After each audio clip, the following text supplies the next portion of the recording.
Welcome, everybody, to No Driving Gloves. It's just John solo. We're going to cover some of that in part 3 of tonight's episode. A couple of ideas and changes, listener input. But thank you for joining us. Been a rough couple of weeks. But I keep saying but. I guess I'm a but man tonight. It's a little crazy. Where do I want to begin? Car news lately has seemed off. $7,500 tax credit on EVs has gone away. And even the Ford and General Motors manipulation of the market, where they basically had their finance arm buy these thousands of EVs so that the finance arm would get the credits and then pass them back on to the consumers. I just recently read Ford pulled out of it. General Motors got caught by a senator doing that. And while I understand the intention is right, some people have said, and which I've preached, and we've preached on No Driving Gloves, EVs need to stand on their own. People need to want to buy them. People need to use them. And if the market doesn't buy them, they will go away. I mean, ICE cars, internal combustion engine cars, do pollute, but they don't pollute nearly as bad as they used to. Some are actually very, very clean. Derek and I had many episodes of No Driving Gloves where we discussed that these EV tax credits are hindering technology and development of any other forms of propulsion, whether it be turbines, whether it be hydrogen cars, whatever. When the government's paying manufacturers to build these things and government's mandating laws to require people to basically buy these things, and then the government's paying the consumer to buy these things, I really don't want my tax dollars going to somebody else so that they can buy a new EV or a used EV with a tax credit. But then again, as we all know, I've been looking for a replacement to my Ford Fiesta, and it was really tempting. I really want a Cadillac ELR. I've wanted a Cadillac ELR for years. You can go back other episodes, and I've talked about Cadillac ELRs, which is when new, the $80,000 Chevrolet Volt. And now is really about the last time to buy one. CarMax will still warranty them up to 150,000 miles. They can do the 14s and 16s. They never did make a 15 ELR. The pricing's reasonable. And on the used market, you could get up to $4,000 tax credit, which is very advantageous for me this year. I even then, as September drew to a close and the right ELR wasn't popping up, I started to look at just getting a Volt. Came really, really close to buying a Volt. I think it was in 2014. And just a couple of things kept me away from it. But for what I need the car for, a Volt would have been a very decent choice. And again, I could use the $4,000 tax credit. It would really, really help me with this year's taxes. I'm probably going to end up owing a fortune. But then again, here I am. You're going to pay me to buy this a Volt being a plug-in hybrid, or anything like that. I don't. Full electric won't work for my job. If I was local all the time, then maybe. But then again, so would a classic Porsche. So I guess that what I'm basically saying, I'm glad to see these EV credits go away. Maybe we'll get some new technology, some new developments. Porsche in the last week and a half since the last episode we did has basically announced that there's going to be gasoline versions of the Boxster and Caymans, where 6 months ago, absolutely not. Heck, even 2 months ago, I think Porsche was saying absolutely not. And those cars will be available EV only. Now, the rumor is the gasoline motors will be in the GT cars. You know, the Spider RS, the Cayman GT4, things like that. The very, very high-end cars. But they've kind of stepped back. I was watching, might have been Doug DeMuro today, and he was talking about the new Maybach SL680 Autograph. Atrocious looking car. It's basically done like a Louis Vuitton bag with all the Maybach logos everywhere on this car. $250,000, but twin turbo V8. Now, I remember a year ago, Mercedes said no more V8s. Well, careful what you wish for. Maybe it'll happen. Maybe it won't. I don't know, but we've got V8 Mercedes and we've got, powerful BMWs, and everybody's rethinking this EV thing, especially when we're not paying you to buy the cars. Gonna slide on in the discussion because it's always a big point here. John is now at number 54, being 53 because the plates on the Maverick are 53 at 53 because it was my 53rd car. John now has his 54th car. He did find a replacement for his Ford Fiesta. Really became an interesting scenario in how this came about, because the car guy actually took advice from his TV producer brother. It just in a text chain, because I came within the skin of your teeth of buying a BMW 228M, which kind of exists, kind of doesn't. The car had every single M option on it except the 6-cylinder. Still stayed with the 4-cylinder. M suspension, etc. Great car. I love driving it. Driving it out to the lake house, twisty back country roads, sunlight. It was wonderful. Driving it home from the lake house, pitch black, dark, can't see the road. Headlights were wonderful in the car. Probably some of the best headlights I've had in a car.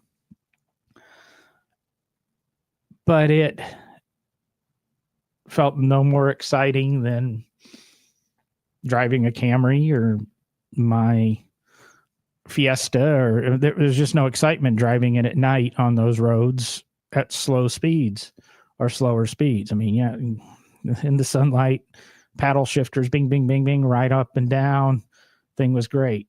But that's not what this car is being bought for. This car is being bought just like the Fiesta was, trying to buy a reasonably priced car to, in theory, drive into the ground. I probably won't continue this job 2 or 3 more years. Hopefully, maybe I'll exit this job 6 months, and I won't need to put the miles on the car. So that was part of the reason justifying the BMW, but still wasn't the right car. And then when we threw in, as I said in the Fiesta episode, when I was talking about buying a car, the warranty, the aftermarket warranty, was very important to me. And I paid to ship this car in for CarMax. And this is the 5th car I've had shipped in from CarMax. Now, while the car was perfect and ran, which only 2 cars out of the 5 have ever been perfect and ran properly and everything worked, they quoted me the extended warranty wrong. I was looking at a 2015 228, and I was looking at a 2016 228, or 2014 228. And the one I was thinking about buying, this M-ish car, was the 14. And they gave me the warranty prices, which were very in line with the warranty prices that I had been given in person at the dealership for the 15 car. And I said, okay. And I got mentally put it all together. I'll sacrifice a little bit of extra money and I'll buy this car. Well, when it came time to quote the warranty, getting ready to buy the car, nope, that wasn't the 125,000 mile, 4-year, 125,000 mile warranty quote. That was the 4-year, 100,000 mile warranty quote. And for $5,000, basically, I'm not paying that much. I'm sorry. I can't justify that on this was a 52,000 mile car. So $5,000 for 48,000 miles of warranty. If I would have bought the 15 car, which I just got an email today that they dropped the price $1,000 because they've had it for so long, it would have been a 40,000 mile car without the M stuff. And what was funny about this M car, M suspension, M brakes, M steering wheel, M aero kit. It did have M engine tuning, which supposedly bumped it up another 20 horsepower and changed the speed limiter. Now, I'm not going to go 135. I'm not going to go 155. So that really didn't matter to me. But it didn't have touch locks. You actually had to get your keys out every time to unlock the thing. It just didn't have a lot of decent creature comforts. It would have been, as I said when I turned it down, perfect track car. If you were spending $18,000 to buy a track car, this would have been great, except for the lack of the 6-cylinder, because then you'd have probably wanted the 6. But it was a good car. I think it's still for sale on CarMax's site if you wanted to look it up. But in looking at that, I finally said, well, I'll go ahead and probably just buy the Focus that you had that I had shipped into this dealership also. So they went and got it because it was still at the dealership and been there 3 weeks or so. And the guy came around with it and he didn't get out of the car. And I'm chatting with another salesperson there. And I said, well, it had a infotainment system issue the last time I drove it, which he said it was my doing. I didn't know how it worked, even though it was identical to the infotainment system in my 2017 Taurus SHO. Well, guess what? It didn't work again. Like I said, car comes in. You think they would test it, make sure everything works. Infotainment system didn't work. I knew it wasn't me not knowing how to turn it on because the backup camera didn't work either. So I drove the car, and yeah, just that mundane thing. Felt like driving the BMW at night. Dropped it off, came back and said, yeah, let's go ahead and fix that dash, and I'll fix the infotainment system, and then I'll probably buy this car. Then, like I said, got talking to my TV producer brother, and he said something. He basically asked me, did I buy the BMW? And he is a Miata Volkswagen GTI guy. He's had multiple of each and just absolutely loves it. And now he's in West Palm Beach. Yeah, I think it is West Palm Beach, just outside of Fort Lauderdale.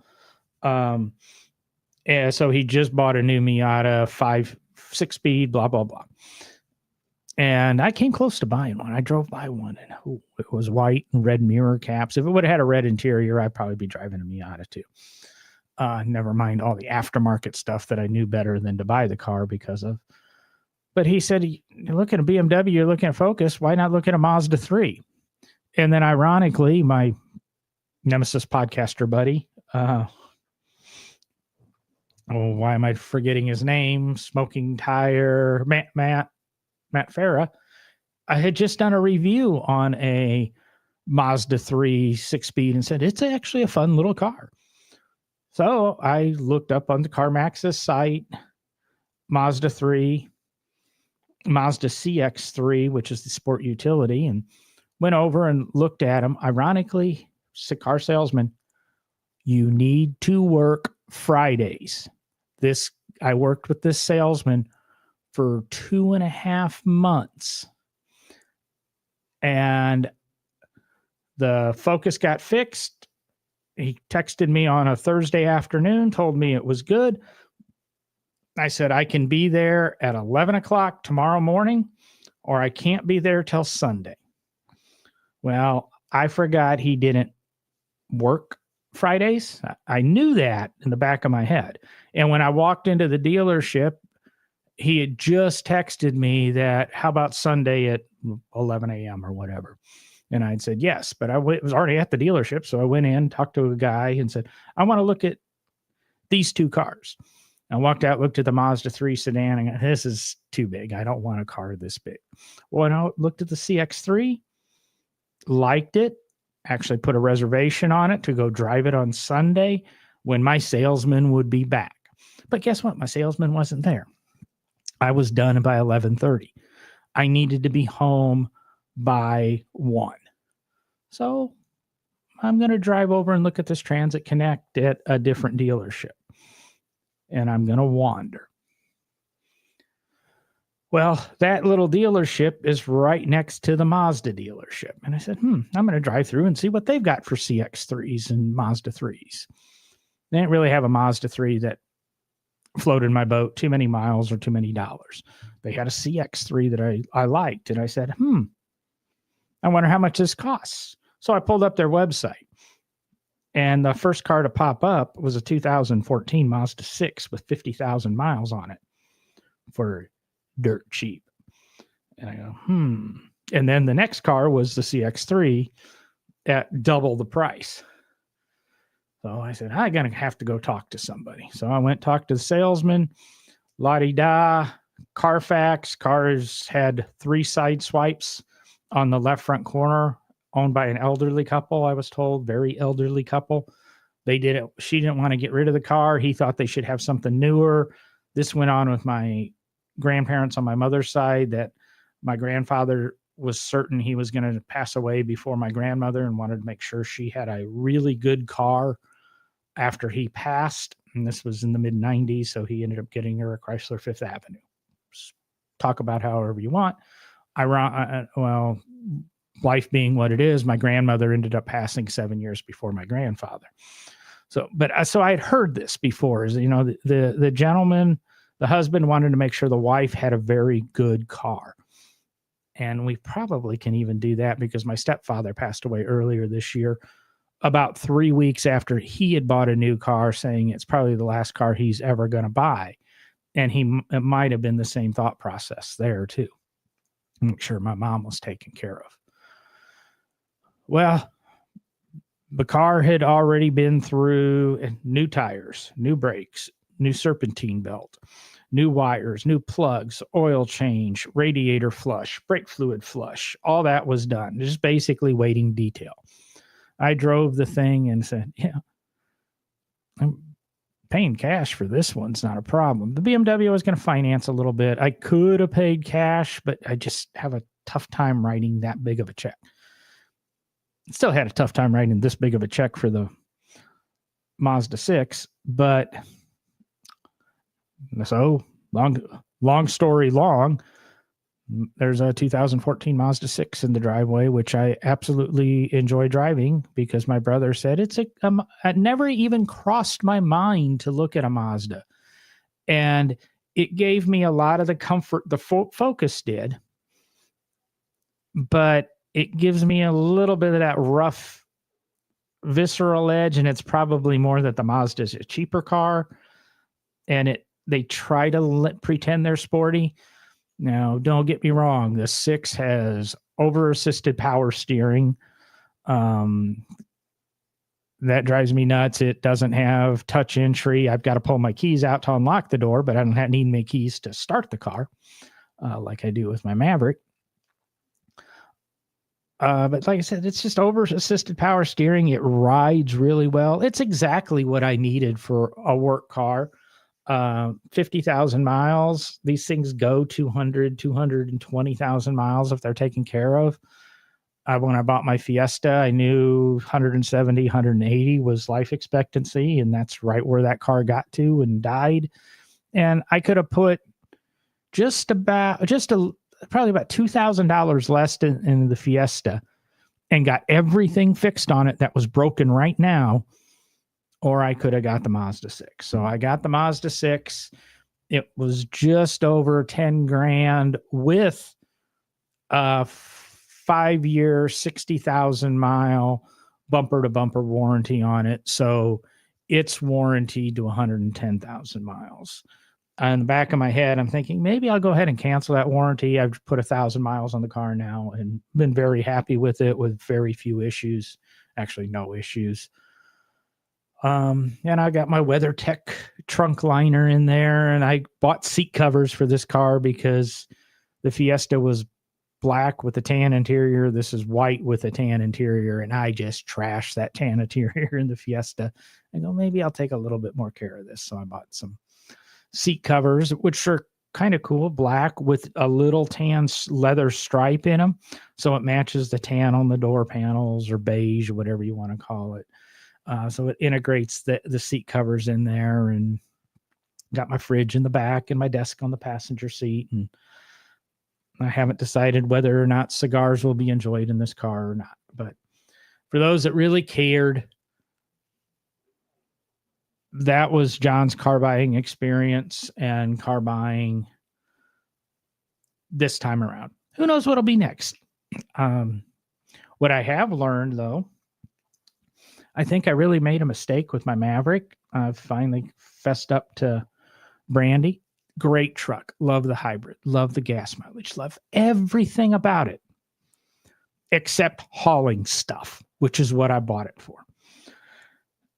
It's not the bed size. It's not the tonneau cover. It's not the Transit Connect I almost bought.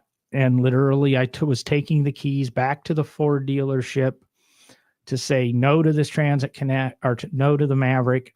And I was driving to CarMax to buy a Transit Connect titanium edition car I had brought in for CarMax, and I loved it. Was going back to buy it. And they altered a few numbers on the Maverick, and I said, I'm going to buy the Maverick. So got the Maverick. I should have had a Transit Connect. I love the van. We've talked many times on the podcast how practical minivans are. Loading things, unloading things, the size, having stuff in the back of it. And there's been a couple instances that, I really would have liked to have had the Transit Connect, and I think it would really work well. And it kind of tipped its hat today because I'm Hustle and Heritage, which brings you No Driving Gloves now, which is my men's oriented gift shop. You can check it out at hustleandheritage.com. Or we have 2 locations now in Birmingham, one at the Painted Tree in the Target Shopping Center on 280, and one at the Shops at Grand Prairie.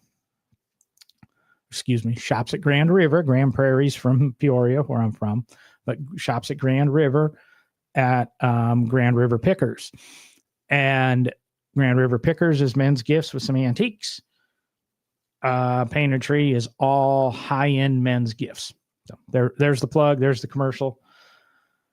But I bought the final display piece for Grand River, and it's heavy. It's like 350 pounds. It's 3.5 feet tall. It's 3.5 feet in diameter. It's this big round commercial display.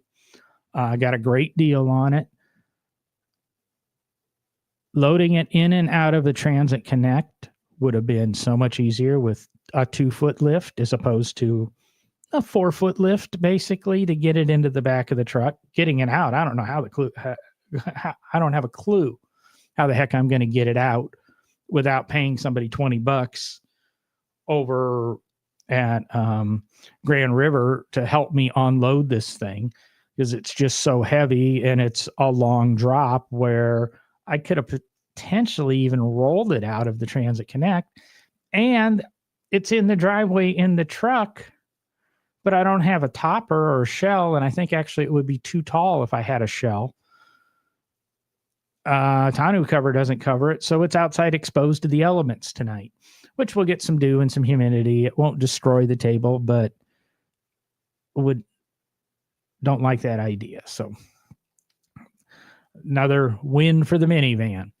And it's really making me think that maybe I'll pick up a Transit Connect when it's time to get rid of the Maverick here in about a year and a half. Maverick, great truck, does everything, does trucky stuff, looks trucky. Minivans, where it's at. Minivans practical, minivans practicality, all day long. So we're there. That's kind of the two little car topics I wanted to touch base with everybody tonight. I appreciate everybody listening. No Driving Gloves was created in July of 2017. We're into the low 400s on episodes. We really don't count episodes anymore. And we really appreciate everybody listening. Now, over the 8.25 years No Driving Gloves has existed, we've had various release dates. We've had various recording dates. We've had various ways of live streaming and not live streaming and doing audio only. And we launched audio only. And that podcast, I'll be honest, was fun. That was Derek and Will, Derek with the National Corvette Museum at the time, and Will Posey, Big Oak Garage. And as the podcast grew, and I don't know, it was probably in the COVID area, Will stuck it out for 3.5 years, and then just got too busy. And we got a little bit inconsistent in the recordings, and I pushed him a little and he pushed me a little, and he stepped away from the podcast. I mean, Will and I are still friends. We still talk. Matter of fact, I tried to give him a car and he just needs to come pick it up. So Will, if you're listening, why don't you give me a text and let's get this car taken care of. But it's, like I said, his life grew. I mean, he ended up with a TV show that just ate time. He's winning awards everywhere. He's got Big Oak Garage Awards they're giving at a lot of the shows I see him attend. He's got a massive car show he does. A couple months ago, he started construction of another building. Those that listen to the podcast know he built a building while he was on the podcast, late 19 to 2020. He building another building. I mean, he's got it going on and he stays busy. He launched a Grip Autocross, which I don't know a autocrosser in really the Alabama, Georgia, Tennessee, Mississippi area doesn't respect what he put together. And they started with a little rough parking lot, which has now become a big parking lot and has been completely repaved. And he's got himself a decent little racetrack and got a pretty good social media following out of good old Grip Autocross. Probably need to get Will on here or one of the guys from Grip to really talk about that. That was a good investment. We had Sean Yoder fill in for a while. Sean and I are still friends. We just can't connect. He's doing some writing for Dodge still, and he's doing some journalism for NASA now. So he's staying pretty busy. This is what's happened to the No Driving Gloves hosts. We had Ryan for a while, and Ryan and I just kind of drifted a little bit apart. Nothing against Ryan. It just didn't click like Will and I did, and Will, I, and Derek did. And we really liked that 3-person podcast thing, but just wasn't clicking. Ryan's a great guy, 3000 GT fan, had multiple 3000 GTs, and he just kind of drifted away. And then it was Derek and I for the longest time. Derek did a couple solo episodes. I did a couple solo episodes. I enjoy doing these solo episodes. But he brought up, we really need a third. And we were looking for a third and talking to a few people. And Dave stepped up. And Dave used to write for Hemmings Motor News and was, the time he started, we all knew, but we couldn't say it, that Hemmings was coming to an end and Dave wanted to stay in the car journalism world a little bit. returning to law, but he still wanted to have his foot in the water. And that podcast was going really well. And to be honest, a couple of the times I stepped away and just let those two guys do it, the numbers were better than when I was on. And we started to have some conversations about breaking into two shows, me stepping back to just a producer role. I don't have to be on the microphone. I did the producer role with Smoking Underground on the cigars, sat off to the side, would interject a comment or two every now and then.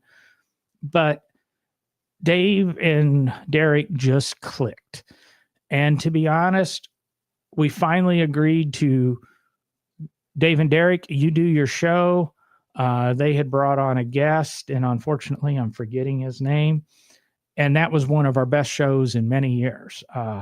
Most views, most listens, just a fabulous show. So we were going to let them roll and go. And I was going to go on my own way and just conduct interviews.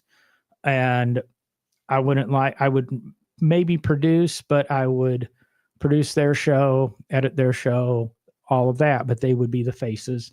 And I was going to step back and do a second show that would be pretty much just me interviewing people in the car world, and both Dave and Derek would be able to come on if I was interviewing somebody they were very interested in.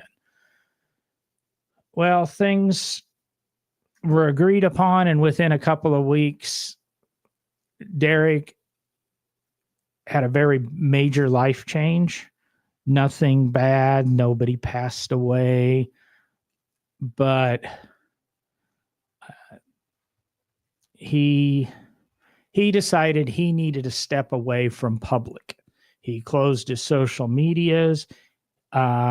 He stepped away from the podcast and just decided to go away, exit a public social media existence, which, to be honest, if we all would do that, the world would be a better place. And Dave and I have talked a little bit, but don't know if Dave's going to ever reappear on No Driving Gloves. He's more than welcome to, but we really haven't. We touched base a couple of times after Derek told us what he would like to do. Dave and I were very supportive of what Derek wants to do. Keep in mind, what we'd love for this podcast to generate $1 or $2, and you can always, that corner. Where's my arm? There. You can always click that QR code, buy us a coffee, and send us a couple of bucks. But by no means is this a money-making endeavor. I mean, we might clear $20-25 a month, and that barely covers the hosting, doesn't cover anything else.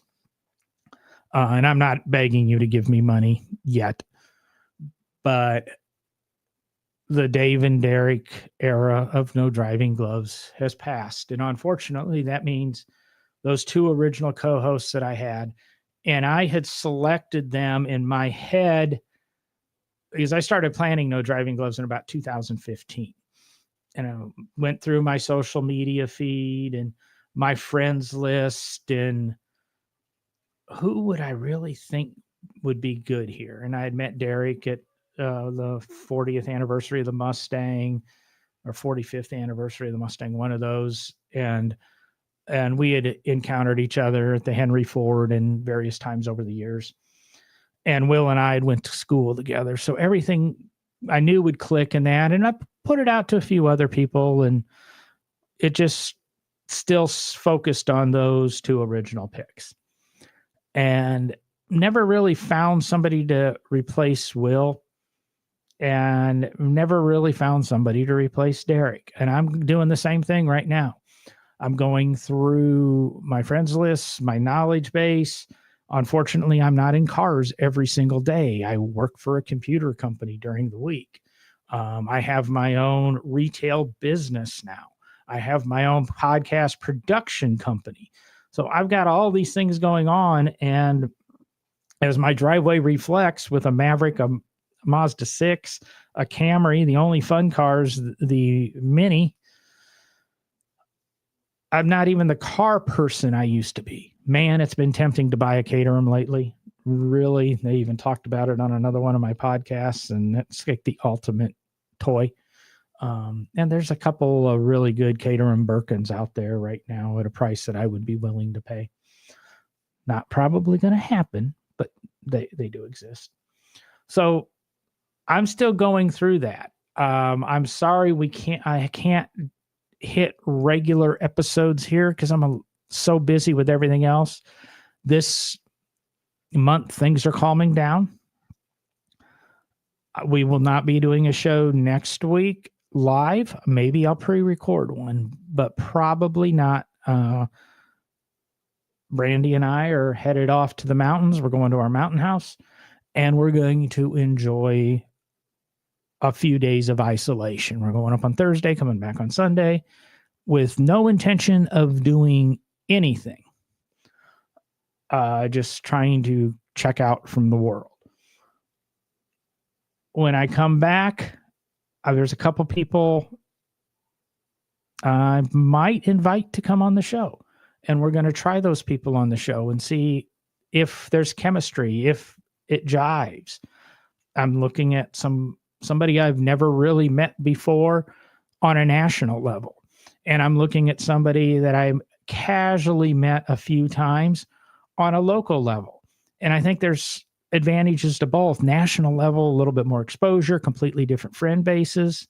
Local level, we can get together and we can go to events. We can record live. It's something Will, Derek, and I never did. I mean, Will, Derek, and I never were in the same place at the same time. Will and I were, Derek and I were, Derek and Will were, but never all three of us at once. And that's tough. Maybe I'll put all these people together and we'll come back with 3 and see how it goes. Maybe I'll step back into a producer role and let them go at it. But if you have an inkling that you want to step up and you would like to be here every probably Thursday night still, because right now I travel Mondays, Tuesdays, and Wednesdays, and it either have to be Wednesday night or Thursday night probably. Send me a message. Producer at nodrivinggloves.com, nodrivinggloves@gmail.com. Send me a message and we'll bring you on the show. We'll bring you on as guests. We'll shit about cars. We'll talk about your cars. We'll talk about your likes, your dislikes. And maybe that's the way the show will go. Maybe I'm just going to invite different people on and maybe there'll be a celebrity interview, or maybe it'll just be a buddy that has cars. And we did that a few times. I mean, I loved having Philip Sohn on the podcast. Unfortunately, Philip does not do visual social media. His face is never seen. So he can't become a live streaming podcast host. I've worked on a couple of ideas. Maybe if I could talk him in here and we can figure out a little AI head for him. I don't know. But if you would like to participate in No Driving Gloves, like I said, shoot me a note, nodrivinggloves@gmail.com, and we'll schedule you. And we might talk beforehand. We might just jump in. I'll tell you how to get on the show. And if it goes crazy, I just hit the end stream button and it's over. But so far, it's never went too bad. Sometimes get a little risque. Maybe it's time to do No Driving Gloves After Dark, and we sort of have a promiscuous car podcast doing it a little bit later in the evening. Maybe we rename the show. I don't know, but I'm going to still try to be here with you guys at least every other week until we figure out a co-host or a way to go with the show. Going to give you some car news.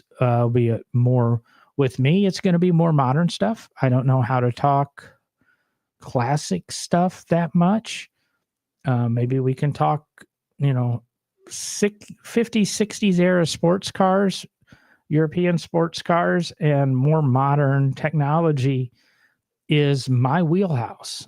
And unfortunately, while No Driving Gloves is about the collector car hobby, I really miss that element that Derek brought with the early obscure stuff.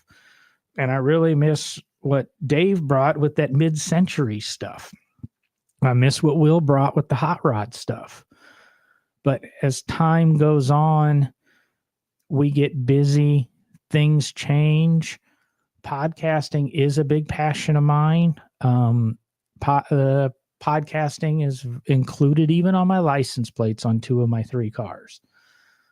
So it's something I desire to do. It's something I try to do and not waste your time. I know this was a very narcissistic episode where I talked about my cars, talked about podcasting, talked about me not wanting my tax dollars to go to you with electric vehicles. And I was supposed to talk to you about Legos because I'm walking through stores doing audits and that, and I'm looking at all these Legos. And it hit me the other day. I'm walking through an aisle at a Walmart. Both sides of the aisle, front from where it started to where it ended, everything is a Lego set. Specifically designed Legos in certain shapes to create certain objects.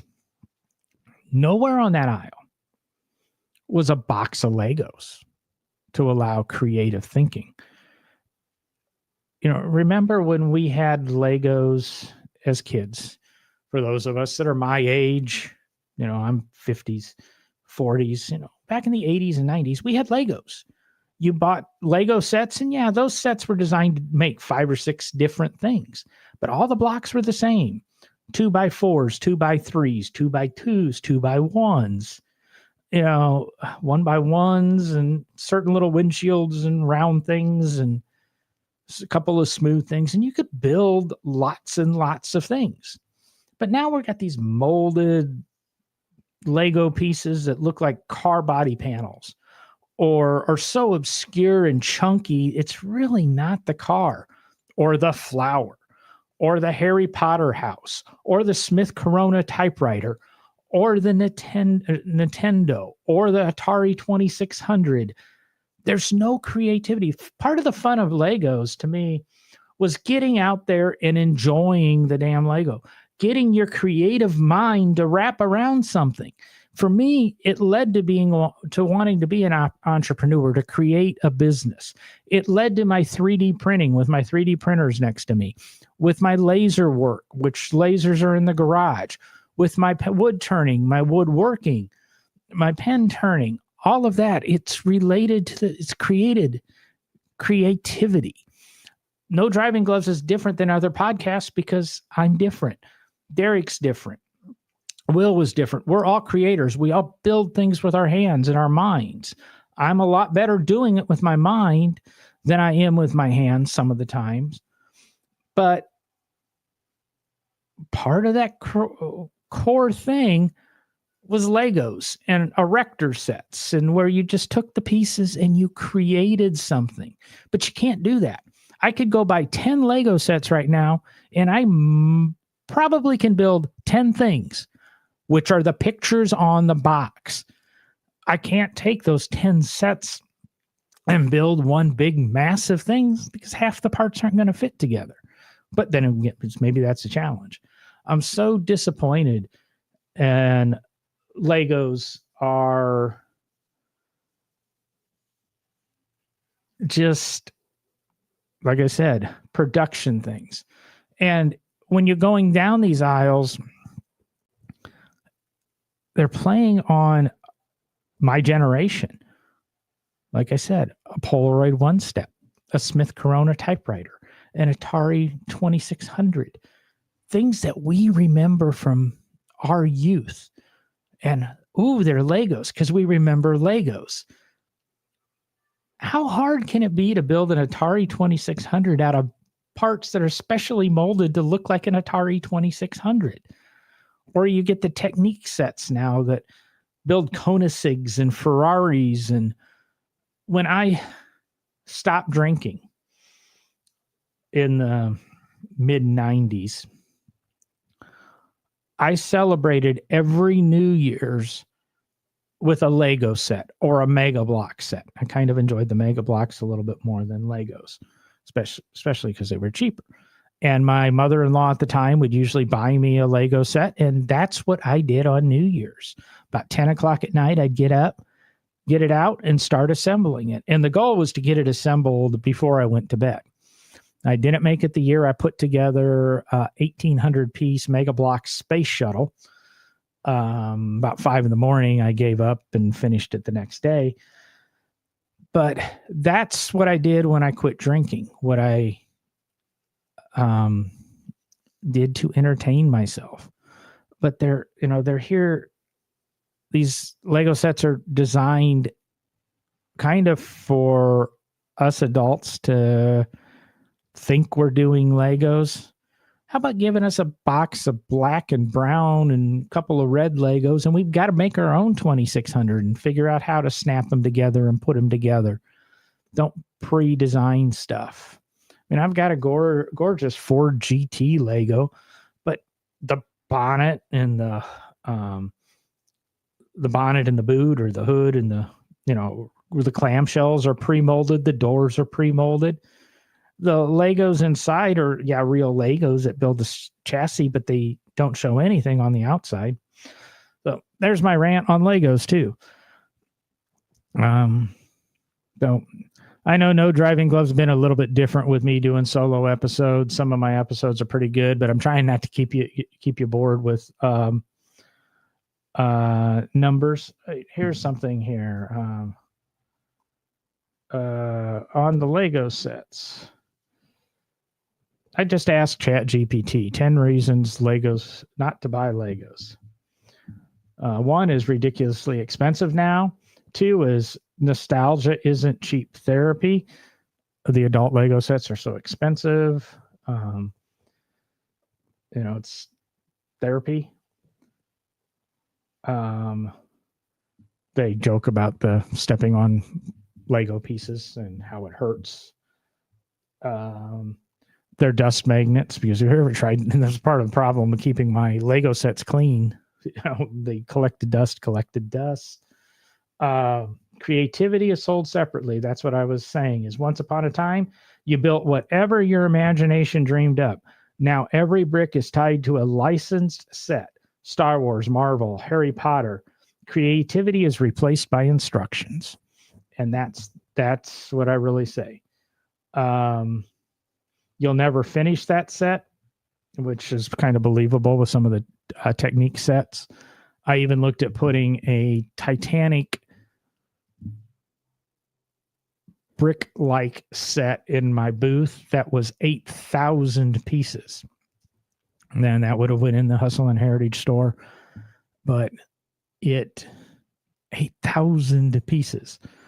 Also $600 or $700, and it wasn't Lego. Lego did a Titanic set that was a couple thousand pieces too, and it was ridiculously expensive. Instructions are a commitment. Storage, resale value is a myth, which is true. Very few Lego sets now recently produced are worth money. Amanda, if any of you remember her nephew actually had the big Millennium Falcon from the early 2000s or so, the huge, still in the box, kind of like having the aircraft carrier from G.I. Joe from the early 80s. So, I mean, there's my rant on Legos. So I've tied up a little bit of your time. Hopefully it wasn't a complete waste. It's, just me babbling on. But maybe I taught you a couple of car buying things. Maybe I taught you car dealers a lesson going back. Don't take Friday off, because if that salesman hadn't taken that Friday off and he would have been there, I would probably be driving a Mazda CX-3 or a Ford Focus that he would have sold me. I would have never swung by Bed Center Mazda in Pelham, Alabama, and bought me a Mazda 6 because the price was so cheap. I couldn't pass it up. Even if certain things were wrong with it, it was $5,000 or $6,000 cheaper than anything I could find that was comparable. So don't take your, little bits of wisdom. So, was it Faster Pussycat used to do the song Babbling On? That's kind of what tonight was. I'm sorry. I hope I didn't waste your time. I hope you did get a little bit of value out of this podcast. I hope you have some support. If you have ideas going forward, No Driving Gloves wants to exist. I want this podcast to go on. We have lots of listeners and lots of fans, and I don't want to abandon you without giving it a full-hearted try. It's basically going to be a rebrand relaunch, but we're going to get back to the collector cars. We're going to get back to the fun cars. We're going to get back to the cars. Mix-a-Lot had a good song about cars. Final song he ever released back in 2012. Cars, C-A-R-Z. I wish I could play you some, but this is podcasting and they get mad at you. And now we're on YouTube. They would demonetize me. Not that I'm monetized anyway. But as you all know, this is John. So it's time to get off your ass, go burn some gas, because the John is out.